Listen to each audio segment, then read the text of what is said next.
The cold morning air pressed against Klaus Richter's face like a damp cloth, carrying with it the eternal smell of the sea mixed with wet concrete and the lingering odour of diesel fuel from the generators that powered the observation post. He had been awake for nearly 2 hours already, standing in the pre-dawn darkness, watching the invisible horizon where the English Channel met the sky in an indistinguishable grey blur. At 32 years old, he had seen enough of this war to know the difference between the routine anxiety of garrison duty and the genuine premonition of catastrophe, and on this particular morning in early June, something felt different in a way he could not articulate, even to himself. The observation bunker where he stood was one of the newer constructions along this stretch of the Normandy coast, built into the chalky bluff overlooking what would soon become infamous as Omaha Beach, though of course he did not know that name yet.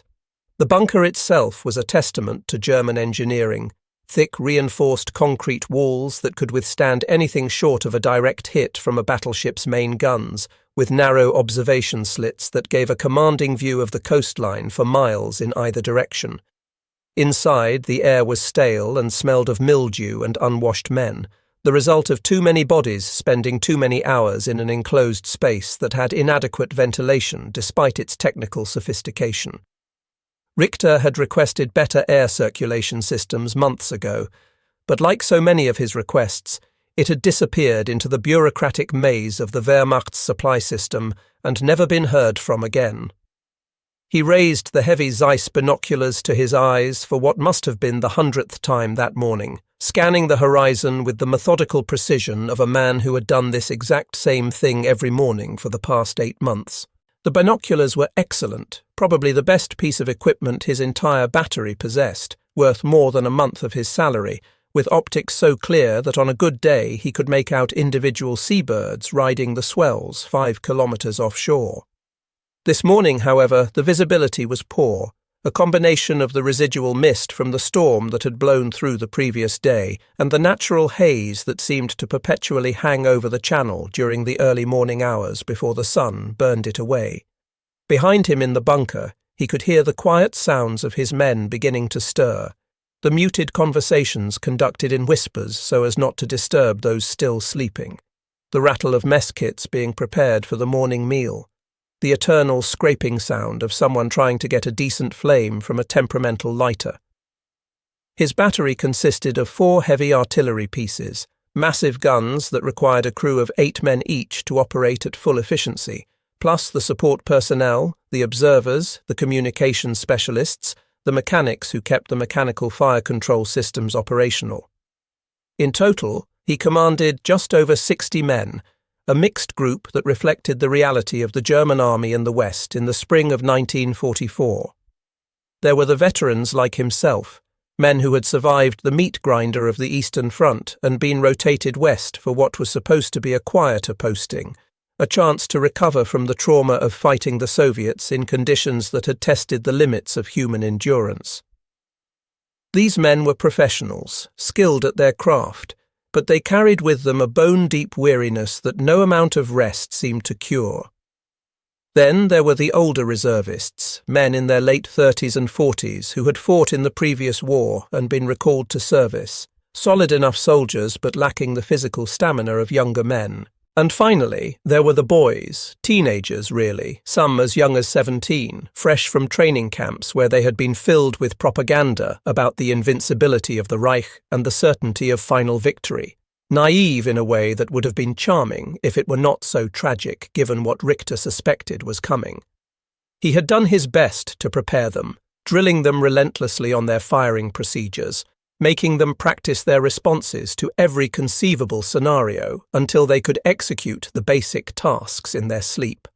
But he knew, in the way that experienced soldiers always know, that all the drilling in the world could not truly prepare men for the reality of combat, especially the kind of industrial-scale violence that characterized this war. You could teach men how to load a gun and calculate a firing solution and adjust for wind and elevation, but you could not teach them how to function when the world around them was exploding and their friends were dying and every instinct in their body was screaming at them to run.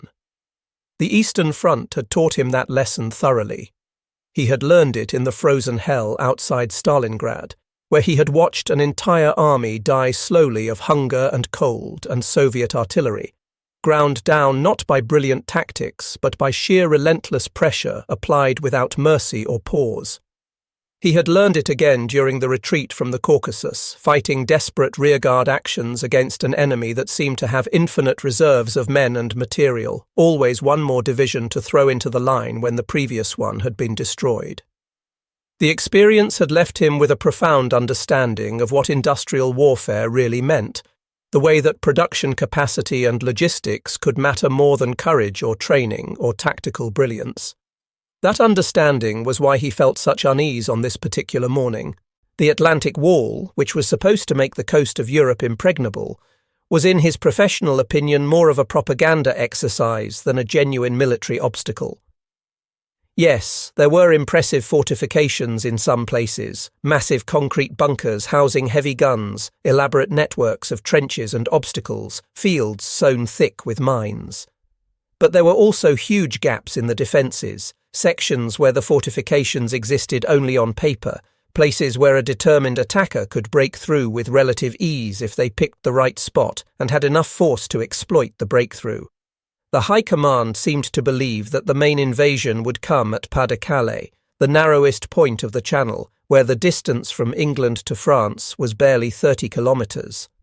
It was the logical choice, the obvious choice, and therefore that was where the bulk of the German forces in the West were concentrated, sitting and waiting for an attack that would allow them to fight the kind of set-piece battle that German doctrine preferred. Normandy was considered a secondary concern, a place that might see a diversionary attack, but nothing serious, nothing that could not be handled by the forces already in place. Richter was not privy to the intelligence reports that supported this assessment, but he had his doubts. The Allies had proven themselves to be clever and resourceful, capable of deception on a grand scale. The invasion of Sicily the previous year had been preceded by an elaborate ruse that had convinced the Germans the attack would come elsewhere. Why would they not try something similar again? And even if the main attack did come at Pas-de-Calais, what was to stop them from launching a major secondary attack elsewhere, forcing the Germans to divide their forces and fight on multiple fronts simultaneously? These thoughts had occupied his mind during the long, boring months of waiting, the endless cycle of watches and drills and maintenance that constituted garrison life. He had shared some of his concerns with his commanding officer, but the major had merely shrugged and told him to follow orders and stop worrying about strategic questions that were above his pay grade. So Richter had done his job, prepared his men as best he could, and tried not to think too much about what would happen if his worst fears proved correct.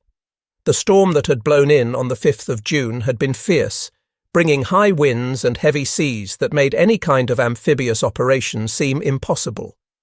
The German Meteorological Service had confidently predicted that the bad weather would continue for several more days, perhaps a week, giving them time to relax and lower their guard slightly. Many senior officers had taken advantage of the predicted lull to attend to personal business, and Rommel himself, the Desert Fox, the man who was supposed to be organizing the defense of France, had gone back to Germany to celebrate his wife's birthday, confident that nothing would happen while he was away. Richter had found this disturbing.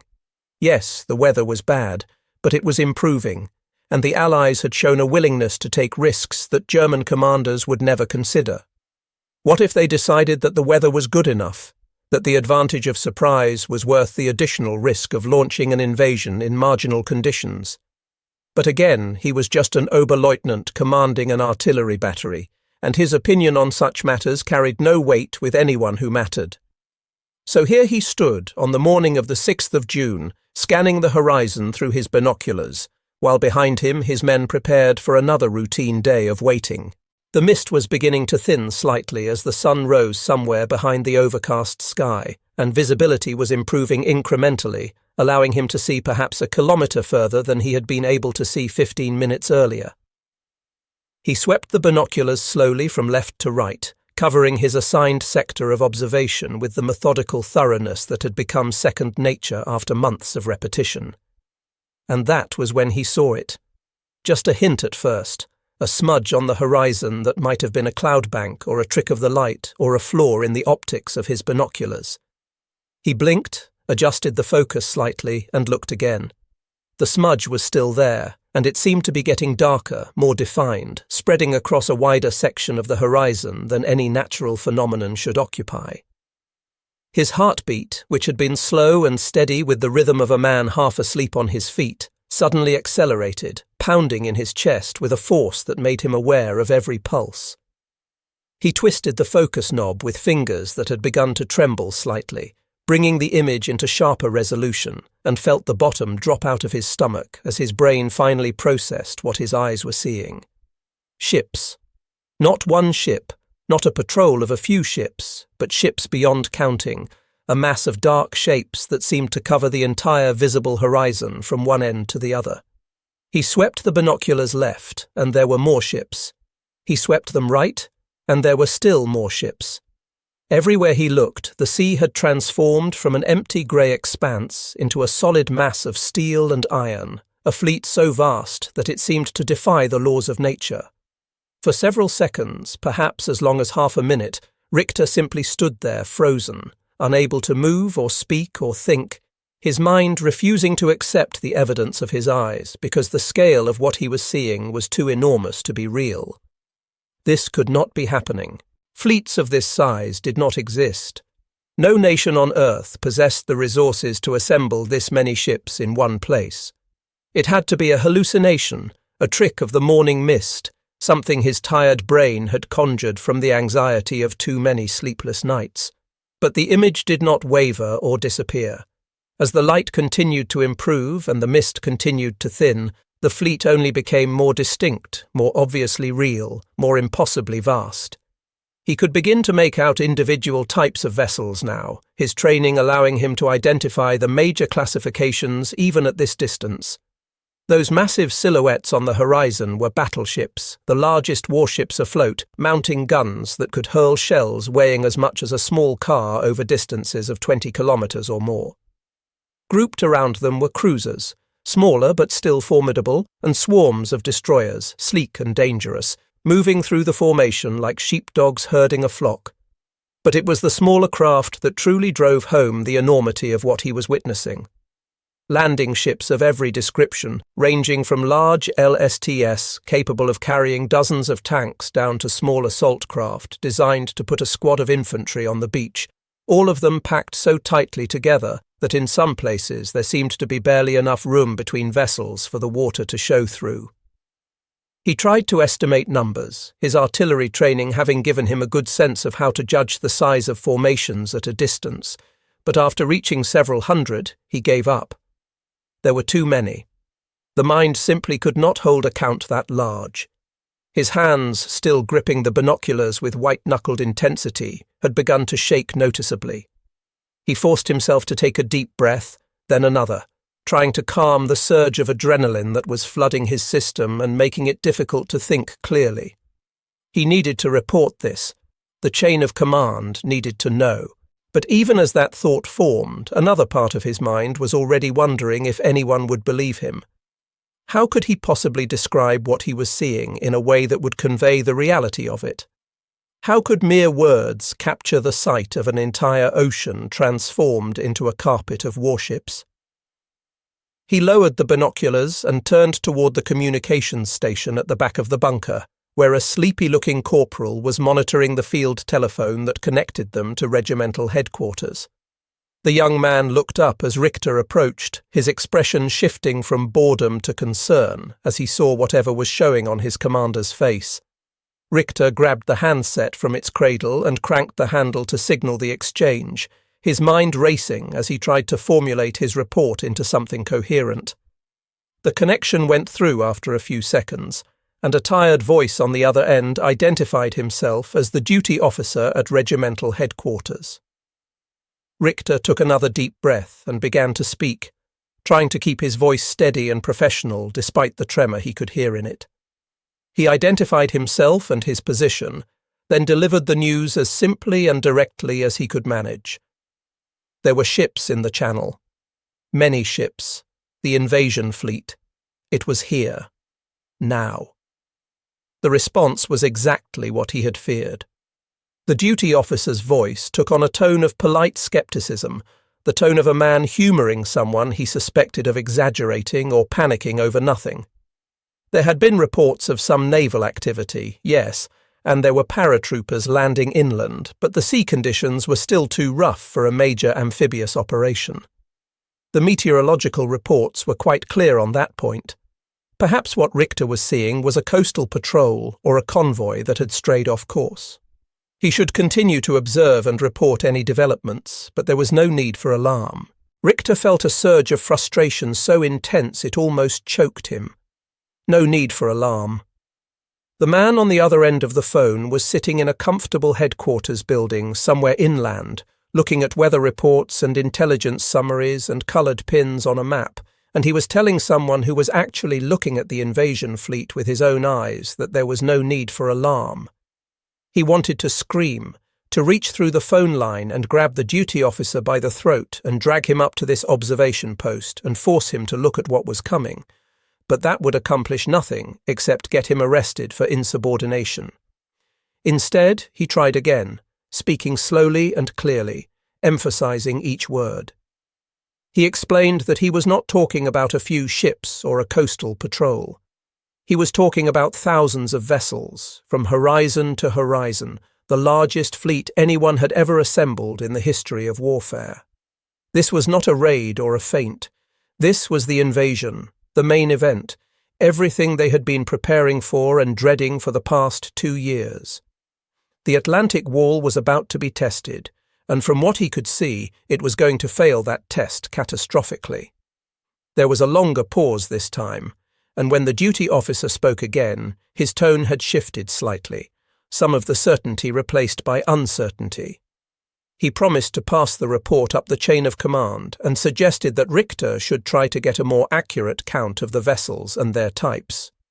Then the connection was broken, leaving Richter holding a dead phone and wondering if anyone in the entire German command structure understood what was happening.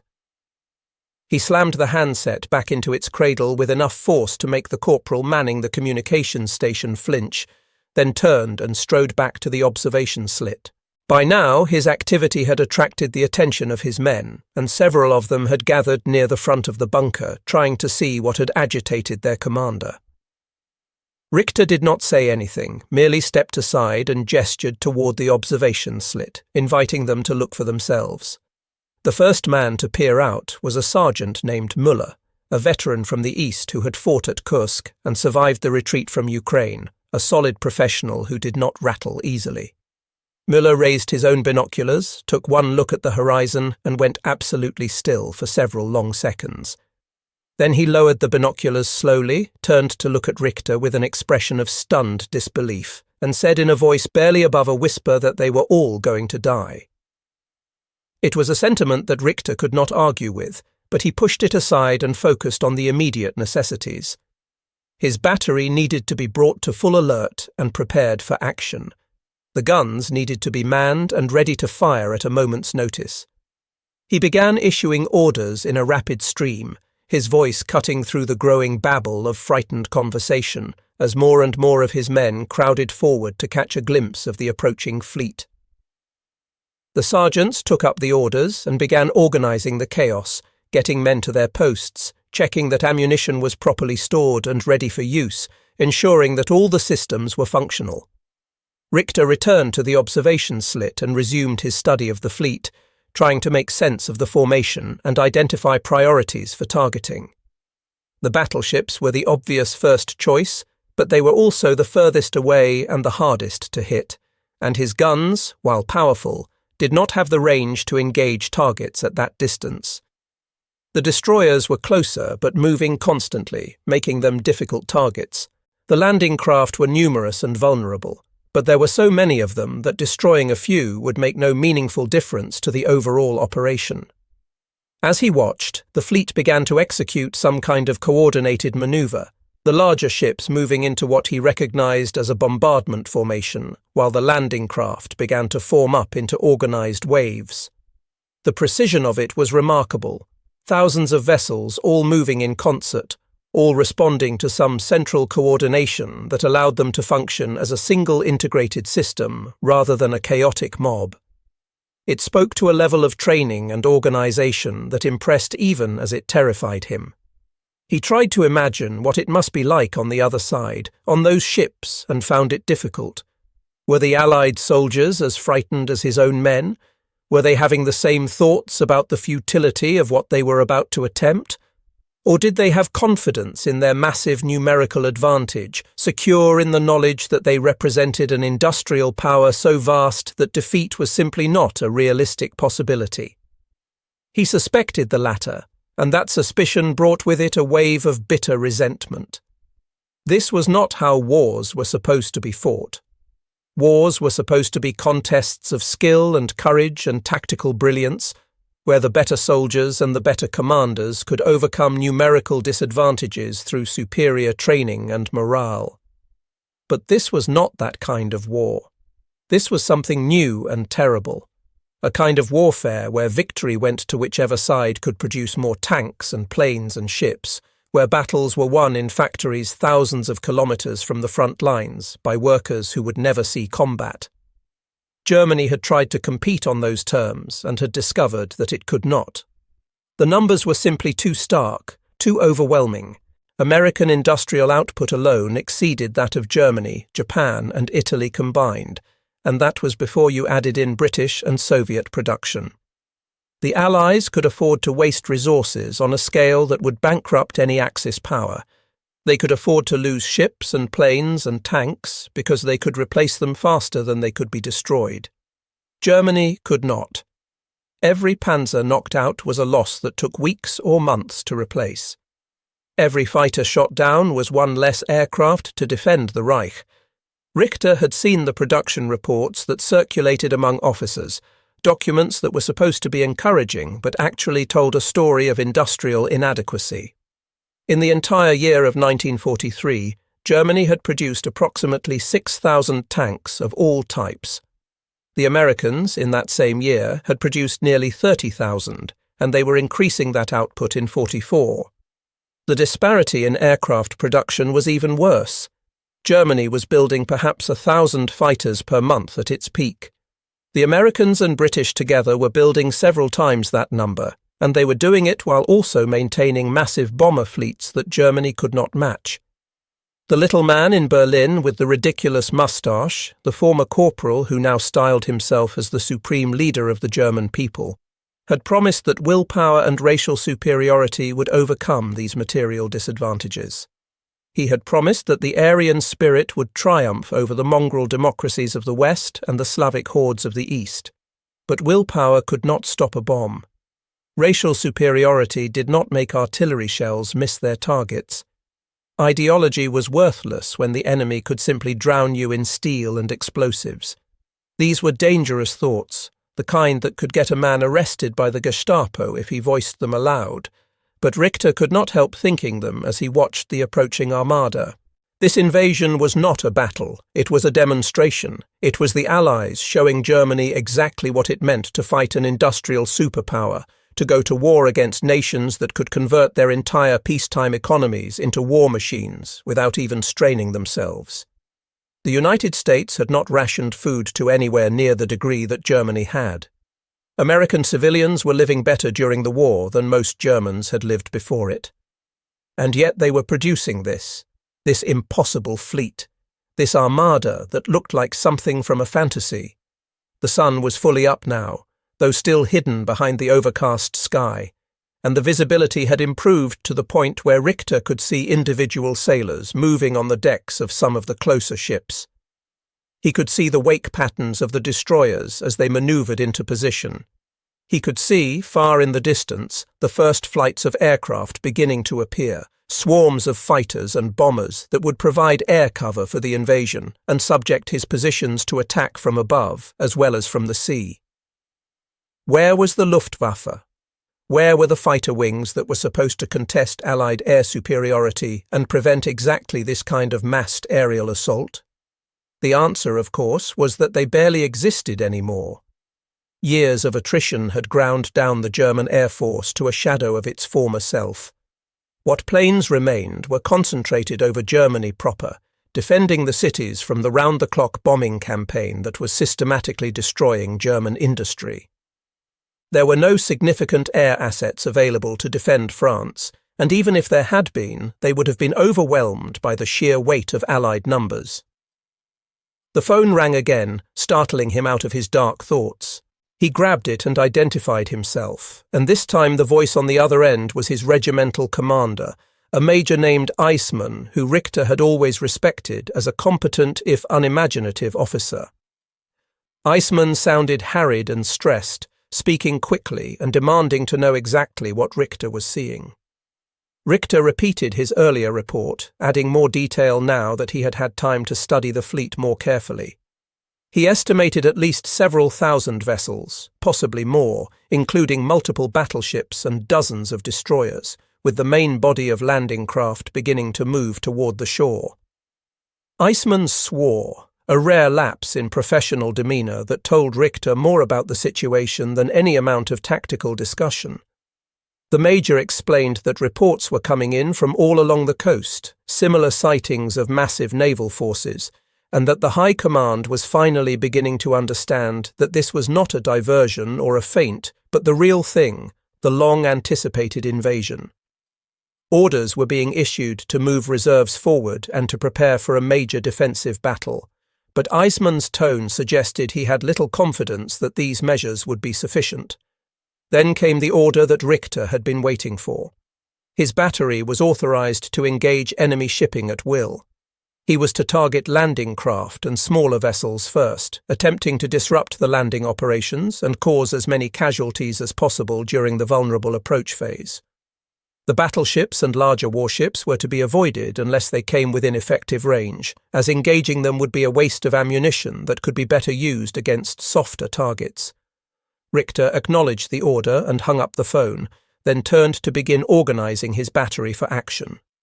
The guns were already manned and ready, his sergeants having anticipated the order and prepared accordingly. The fire control teams were plotting solutions, using the mechanical calculators and range tables to convert visual observations into the precise angles and charges needed to drop shells onto targets many kilometers away. It was a complex process that required skill and training, but his men were good at their jobs, and within minutes they had solutions ready for several different target areas. He gave the order to load, and the gun crews sprang into action with practiced efficiency, hauling the heavy shells from the magazines and hoisting them into the breeches of the guns. Each shell weighed 50 kilograms and had to be handled carefully to avoid accidents. The propellant charges followed, canvas bags filled with explosive that would hurl the shells across the intervening distance. The breeches were closed with heavy metallic clangs that echoed through the concrete bunker, and the guns elevated to their calculated firing positions. Richter took a deep breath and allowed himself one last look at the approaching fleet through his binoculars. It had grown closer in the time it had taken to prepare for firing, and he could now make out more detail than before. He could see the distinctive shapes of the landing craft, flat-bottomed boats with bow ramps that would drop to allow soldiers to wade ashore. He could see larger LSTS carrying tanks and vehicles. He could see the white foam of their wakes as they churned through the water. And behind them, always behind them, were more and more ships, an endless reserve that seemed capable of replacing any losses instantly. For just a moment, he allowed himself to feel the full weight of what was happening. This was history. This was the moment when the war in the West changed forever. After this day, nothing would be the same. The Reich's Atlantic fortress was about to be breached, and there was nothing he or anyone else in the German army could do to prevent it. They could fight, they could inflict casualties, they could make the Allies pay for every metre of ground, but they could not win. The outcome was already determined by factors far beyond the control of individual soldiers standing in concrete bunkers. Then he pushed those thoughts aside and focused on his duty.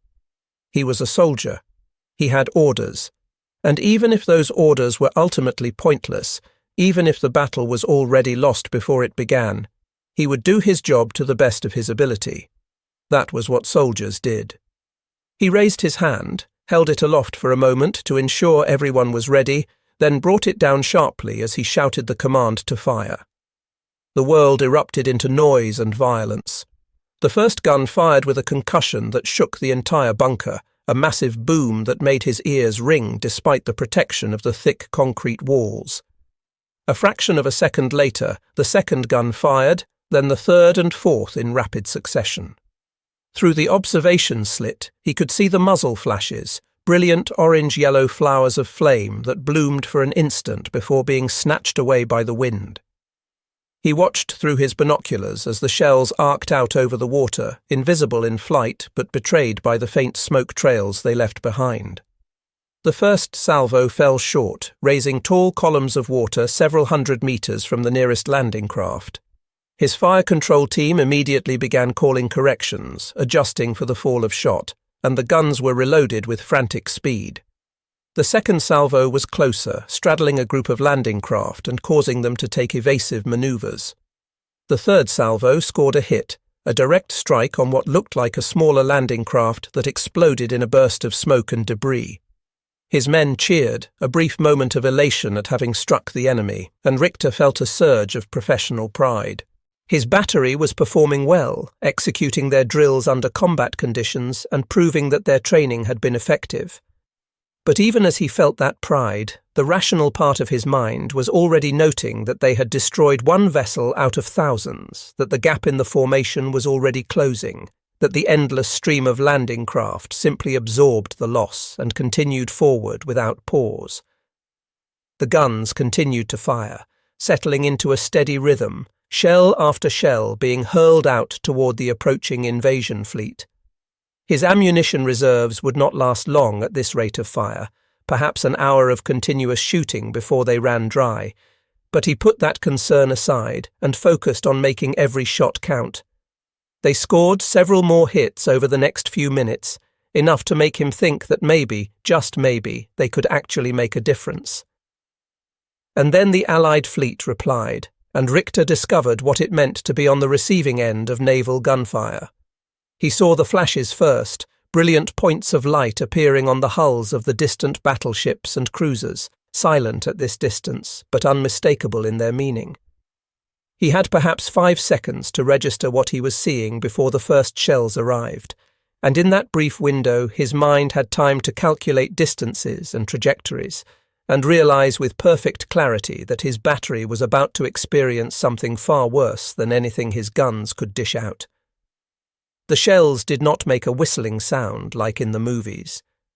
They made a sound like the sky being torn in half, a shrieking roar that grew louder and louder until it seemed to fill the entire universe. Then they impacted, and the world became fire and thunder and flying dirt. The ground heaved underneath him with enough force to knock him off his feet. Dust and debris rained down from the ceiling of the bunker. The lights flickered and went out, plunging them into darkness broken only by the dim emergency lighting. He scrambled back to his feet and rushed to the observation slit, driven by the need to see what was happening even though every instinct screamed at him to take cover. What he saw made his blood run cold. The fields around his position had been transformed into a lunar landscape, cratered and torn by shells that were far larger than anything his battery could fire. One of his gun positions had taken a direct hit, the reinforced concrete casemate reduced to rubble, the gun itself twisted into an unrecognizable shape. He could see no survivors. The bombardment continued, a methodical and systematic destruction of the German positions along the coast. More shells fell, each impact creating massive explosions that sent earth and rock fountaining into the air. The sound was continuous now, a rolling thunder that never paused, and Richter realized with growing horror that this was just the beginning. The Allies were not trying to win a duel with his battery. They were trying to erase it, to pound his position into dust through sheer weight of high explosives. His remaining guns kept firing, the crews displaying remarkable courage by continuing to serve their weapons even as the ground around them erupted with incoming shells. They were professionals doing their job, and Richter felt a fierce pride in them even as he knew they were doomed. Another gun was hit, this one knocked out of action but not completely destroyed. the crew scrambling clear just before a second shell finished the job. That left him with 2 functioning guns out of 4, and both of those were showing signs of mechanical strain from the rapid rate of fire. Through the chaos, he tried to maintain some kind of tactical picture, tried to understand what was happening beyond his immediate vicinity. He could hear scattered reports over the radio, other units calling in sightings and requesting orders and reporting casualties. The entire coastline was under bombardment, not just his sector, but everywhere the Allies had chosen to land. The volume of fire being directed at the German defences was beyond anything anyone had anticipated, beyond anything that military theory suggested was possible. The planners who had designed the Atlantic Wall had assumed that naval gunfire would be limited in its effectiveness, that the concrete fortifications could withstand anything the ships could throw at them. They had been catastrophically wrong. The sky was full of aircraft now, wave after wave of bombers adding their payloads to the naval bombardment, transforming the entire coastal region into an inferno of exploding ordnance. Richter watched fighters strafe the German positions with machine gun fire, their cannon shells tearing through anything that was not protected by thick concrete. He saw one of his own men, a young private who had been moving between positions carrying ammunition, cut down by a strafing run, his body jerking like a puppet with its strings cut before collapsing into a motionless heap. Where was the response? Where were the panzers that were supposed to counterattack and drive the invaders back into the sea? Where were the reserves that were supposed to reinforce the coastal defences? He knew the answer, of course. They were stuck in a command structure that was paralysed by disbelief and bad intelligence, scattered across France and unable to move quickly without exposing themselves to Allied air attack. The plan had been that the coastal forces would hold the beaches long enough for the mobile reserves to arrive and launch a decisive counter-offensive, but that plan had depended on assumptions that were proving to be fatally flawed.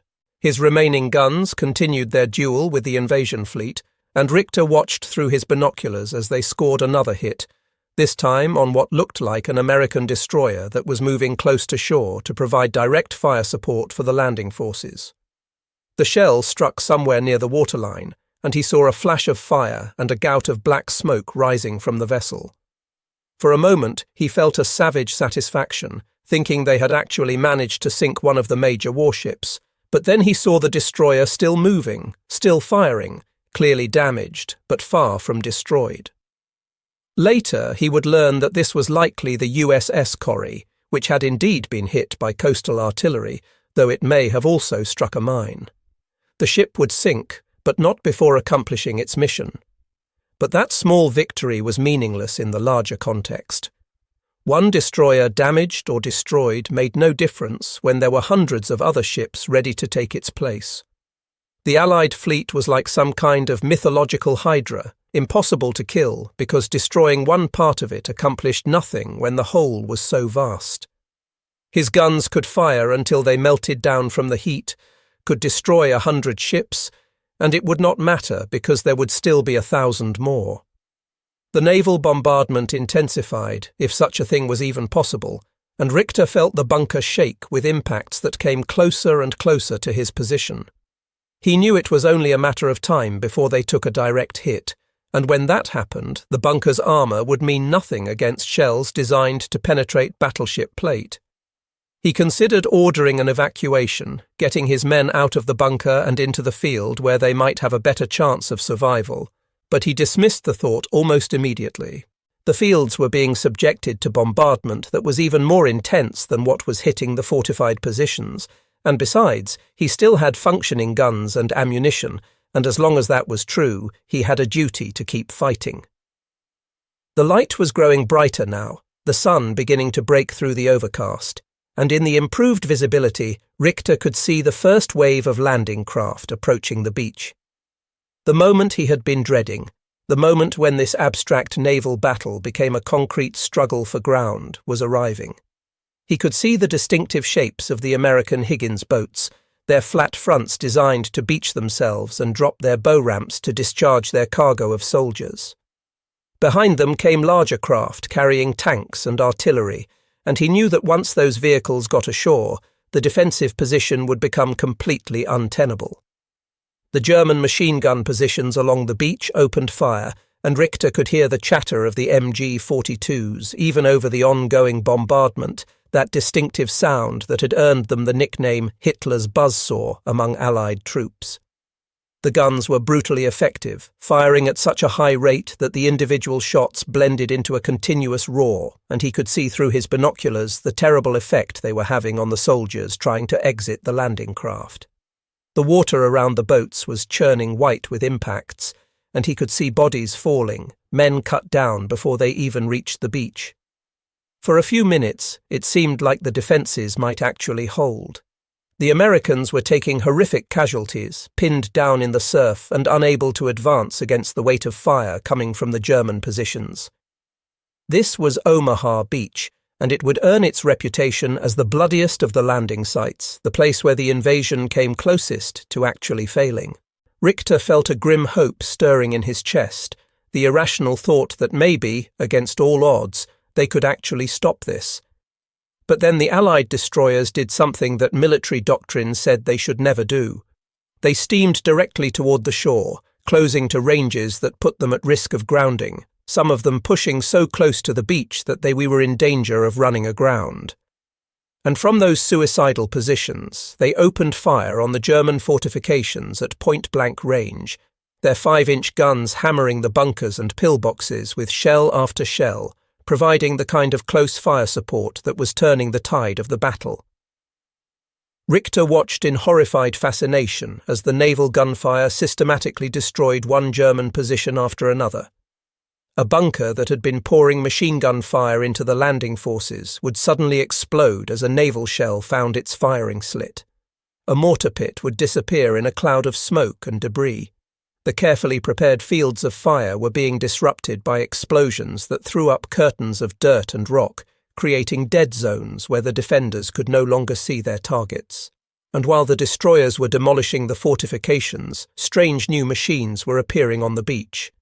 Richter had never seen anything like them, tanks that seemed to be equipped for specialized purposes rather than straight combat. Some had huge rotating drums mounted on the front, flailing chains against the ground to detonate mines. Others had massive bundles of logs or fascines that they could drop into anti-tank ditches to create crossings. Still others had flamethrowers or specialized demolition charges. These were the famous Hobart's funnies, specialized armor that the British had developed specifically to overcome beach defenses, and they were proving devastatingly effective. One of his remaining guns was hit by a naval shell and put out of action, the blast shattering the gun's recoil mechanism and rendering it unable to fire. That left him with a single functioning artillery piece, still gamely firing away at the invasion fleet, still trying to make some kind of difference in a battle that was already decided. He wanted to order them to cease fire, to save their ammunition and their lives, but he could not bring himself to give that order. To stop fighting was to admit defeat, and he was not ready to do that yet, even though every rational part of his mind knew that defeat was inevitable. The Americans were getting off the beach now, small groups managing to find cover and advance inland, destroying the German positions one by one with grenades and satchel charges and sheer bloody-minded determination.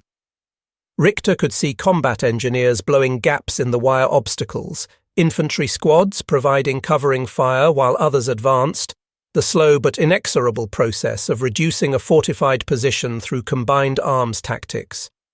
It was textbook stuff, the kind of thing that would be studied in military academies for decades to come, except that the textbooks would not capture the human cost, the bodies floating in the surf and the wounded men crying out for medics. His last gun fired its final shell, then went silent as the ammunition reserves were exhausted. The crew looked to him for orders, their faces blackened with powder smoke and pale with exhaustion and fear. Richter felt the weight of command press down on him, the responsibility for these men's lives suddenly very immediate and very heavy. He could order them to stay and fight with small arms, trading their lives for maybe a few more minutes of resistance. Or he could order a withdrawal, trying to get them inland to link up with whatever reserves might be forming to contest the Allied advance. Before he could make that decision, the decision was made for him. A naval shell, probably from one of the cruisers that had been systematically working over the German positions, scored a direct hit on the bunker. The world turned white and then black, sound and sight and sensation all ceasing for a timeless moment. When awareness returned, Richter found himself on the floor of the bunker, his ears ringing so badly that he could not hear anything, blood running from his nose and from a cut on his forehead. Around him, the bunker was a scene of devastation, the observation slit blown open, equipment smashed and scattered, several of his men down and not moving. He staggered to his feet, fighting against the disorientation and the urge to simply lie down and let it all end. The bunker was no longer a defensive position. It was a tomb, and staying here meant dying here. He grabbed the nearest man, shouting orders that he could not hear his own voice giving, and began organizing an evacuation. The survivors gathered what they could, grabbed their weapons and a small amount of ammunition, and stumbled out of the bunker into the devastated landscape beyond. The scene that greeted them was something from the end of the world. As far as Richter could see, the land was cratered and burning, smoke rising from 100 fires, the carefully maintained fields and hedgerows transformed into a wasteland. Allied aircraft were everywhere overhead, a moving ceiling of metal that dominated the sky in a way that made it clear no German counter-air response was coming. And on the beach, thousands of Allied soldiers were pouring ashore, backed by tanks and artillery and all the material might of an industrial superpower that had decided to exert its full strength. Richter rallied his surviving men, perhaps 30 of them from the original 60, and began moving inland, away from the beach and the apocalyptic violence of the landing zone. They moved through a landscape that was being systematically destroyed, encountering scattered groups of other German soldiers, some still trying to fight, others simply trying to survive. No one had orders. No one knew what they were supposed to be doing. The command structure had collapsed under the weight of the Allied assault, and they were reduced to small groups of men making their own decisions about what to do. They passed burned-out vehicles and destroyed equipment, the debris of a military force that had been overwhelmed by a power it could not match. They saw the bodies of German soldiers, some killed by the bombardment, others by Allied infantry who had already advanced this far inland, and always there was the sound of the battle behind them, the endless roar of explosions and gunfire that marked the ongoing struggle for the beaches. At some point during that long, terrible day, Richter stopped thinking about the battle in tactical terms and began thinking about it in existential ones. This was not a defeat that could be reversed by a clever counterattack or a lucky strike. This was a fundamental shift in the balance of power, a demonstration that Germany had already lost the war, even if it would take another year of fighting to make that loss official. The industrial might that had put 7,000 ships in the English Channel was the same might that would soon have armies sweeping across France, that would bomb German cities to rubble, that would eventually grind the Wehrmacht into dust through sheer weight of material. He thought about the propaganda he had grown up with, the promises of Lebensraum and racial destiny and the 1,000-year Reich. It had all been lies, delusions crafted by madmen and believed by a nation desperate for meaning after the humiliation of the previous war. The reality was so much simpler and more brutal. Germany had started a war it could not win, against enemies it could not defeat, and now the bill was coming due. The men dying on the beaches and in the fields were paying that bill with their blood, sacrifices to the hubris of leaders who had convinced themselves that willpower could overcome material reality. As the sun began to set on that longest day, Richter and his men found temporary shelter in a barn that had somehow survived the bombardment. They were exhausted, hungry, their ammunition depleted, their units scattered and destroyed as a fighting force. Around them, the battle continued to rage, the sound of it never ceasing, a constant reminder that this was not over, that there would be more days like this, that the war would grind on until Germany had nothing left to give. Richter sat with his back against the wall of the barn and allowed himself finally to feel the full weight of what had happened. The Atlantic Wall had fallen in a single day. The invasion that was supposed to be impossible had succeeded. The war that was supposed to end in German victory was going to end in German defeat. He had known it intellectually for months, perhaps years, but now he knew it in his bones, in his soul, with a certainty that could not be denied or rationalized away. The men around him were talking in quiet voices, sharing cigarettes and what little food they had managed to scavenge, trying to process the trauma of what they had experienced. Richter listened to them without really hearing the words, his mind still replaying images from the day, the sight of that impossible fleet materializing out of the mist, the sound of the naval bombardment, the feeling of watching history pivot on a single morning. He knew that these images would stay with him for the rest of his life, however long or short that might be. Tomorrow they would have to decide what to do, whether to try to find their unit or to join up with another defensive position or simply to surrender and hope that the Allies treated prisoners decently. But those were problems for tomorrow.